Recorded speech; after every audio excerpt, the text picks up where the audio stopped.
نور على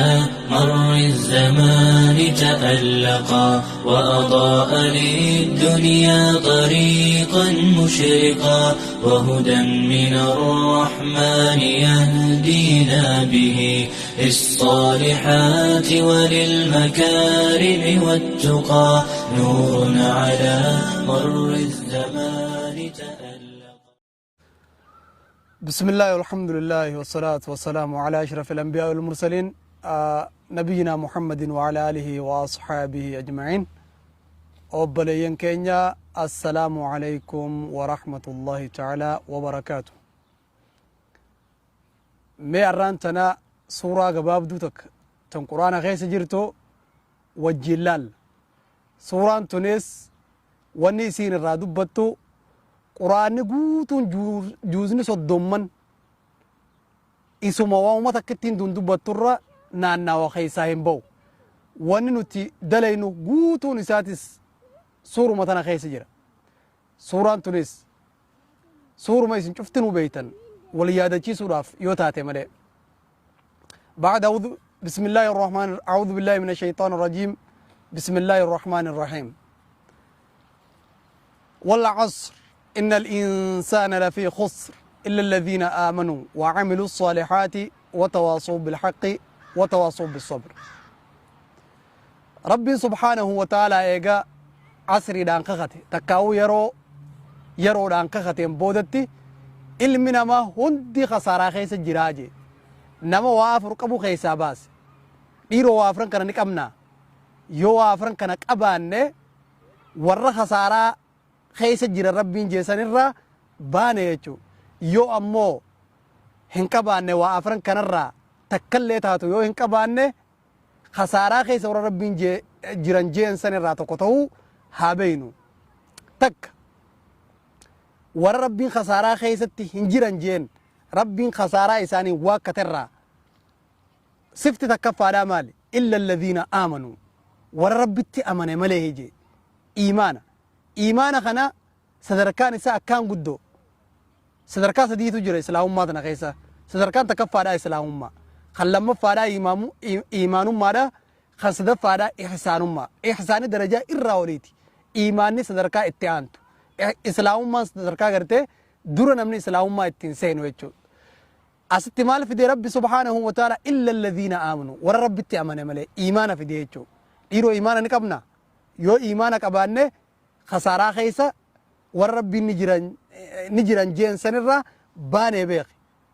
Alhamdulillah yoo iimaana qabaatte falyahmadillah yoo hin qabaanne immoo maaltu iimaana namaa fide akkamitti iimaanni kun namaa dhufa akkamittiin harkachuu qaba ta'etu irratti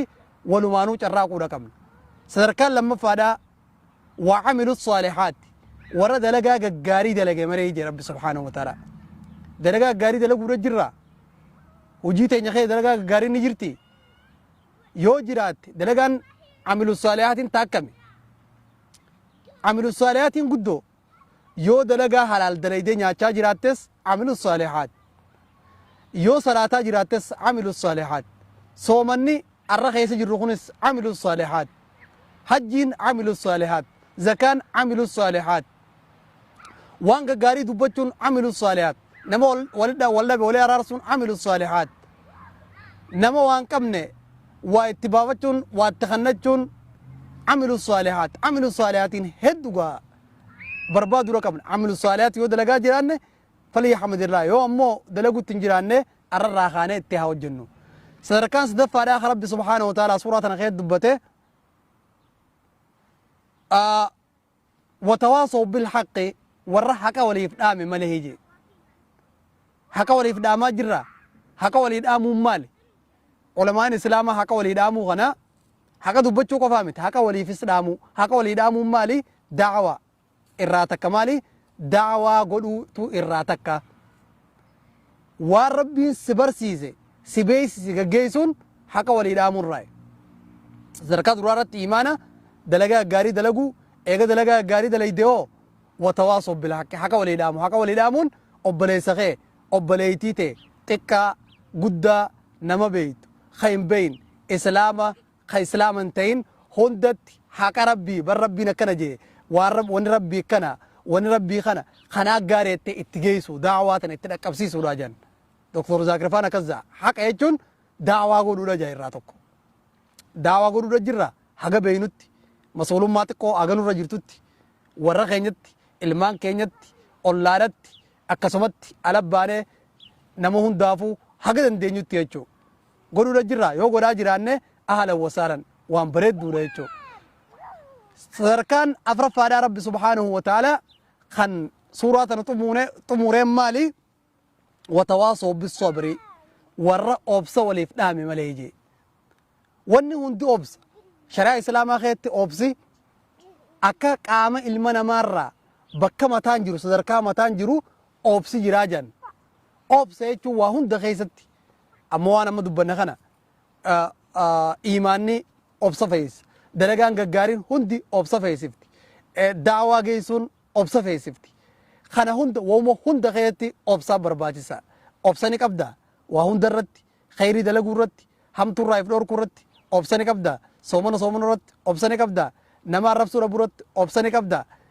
daawaa nama geessitee waan namni san siin jiru deebisuu obsani qabda obsa qabaannaan warra khasaaraa keessa hin jirtu akkasin naa quba qabaadhu obboleessa kiyya keessa islaamaa kanaaf wanni afran suuraa tana keessa jirtu tanuma haqiiqa godhuudhaaf suuraan quraanaa guutuunis suuraan 114 juuzni 30 wahuma afran kanarra naannawa jan ulamaan islaamaa kanaaf insha allahu taala waa afran kana arkachuu irratti haa hojjennuun isin injaa هذا وبالله التوفيق وانا لقي فتنيف قالتوما جزاكم الله خيرا والسلام عليكم ورحمة الله وبركاته نور على مر الزمان تألقا وأضاء للدنيا طريقا مشرقا وهدى من الرحمن يهدينا به للصالحات وللمكارم والتقى نور على مر الزمان